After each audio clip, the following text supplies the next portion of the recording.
Hey everybody, it is Thursday, and it's time for your Thursday thought. Yes, I am shooting this in my car as I'm driving with my goofy headset. I wanted to chat about what are some things you can do, best bang for buck improvements for your house as you're getting it for sale. And two things are bringing this video on. Number one, I think gone are the days that you can just list anything and have it sell, right? So we're getting back into this skill-based market, and the market isn't carrying and selling listings. So we're having to put a lot more effort into making our house the most attractive, not only the best price, but also the most attractive home on the market in comparison to its competitors.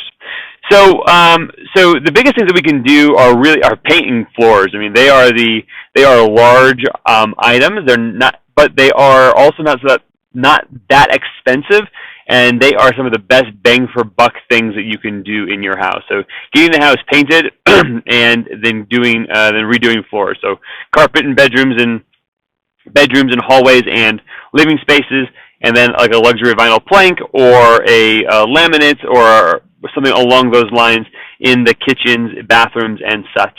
Tile in the bathrooms are always nice, but the LVPs, I feel like having some consistency in the flooring is better than mixing and matching and saying putting tile in the bathroom and an LVP in the kitchen.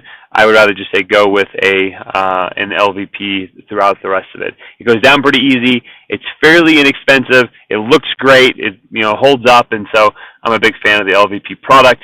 And I feel like those two things are the biggest bang for bucks.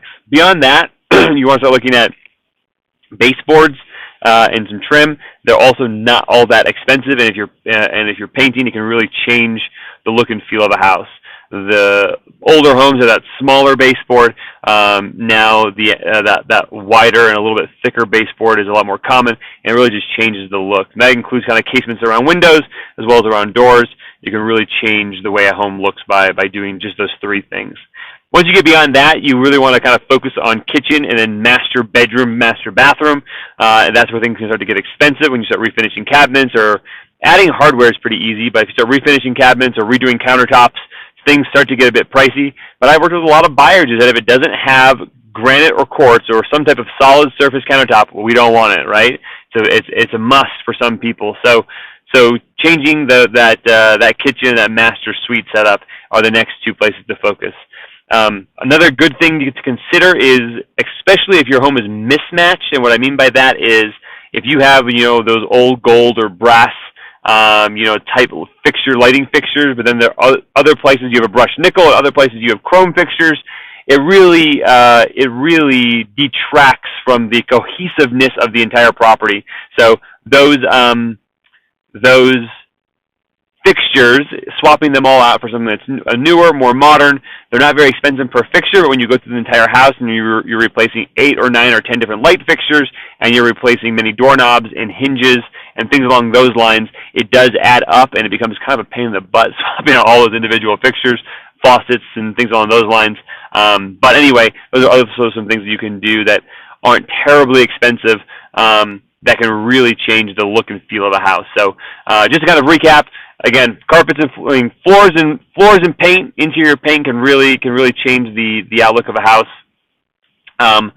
Baseboards and casings for doors and windows can really change the look and feel of a house.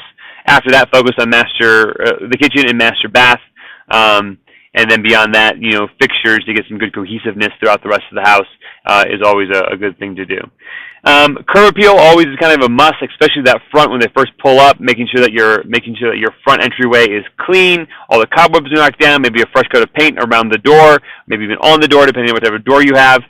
Make sure it's well lit. A couple of nice flowers, or remulching some beds out front can really attract to that curb appeal as buyers are first walking up to the house. So those are all some things to think about if you're preparing your home for sale. Again, we're in a market now where we have to consider these things a lot heavier than we did last year. I've always had staging as part of my selling process, and so I am a big believer in just getting the house ready, because it's not just about pricing it right anymore. It's about making it the most attractive listing in the price range in that neighborhood, because we do have competition now. You're not the only house in the neighborhood, so we got to keep that in mind as we list homes.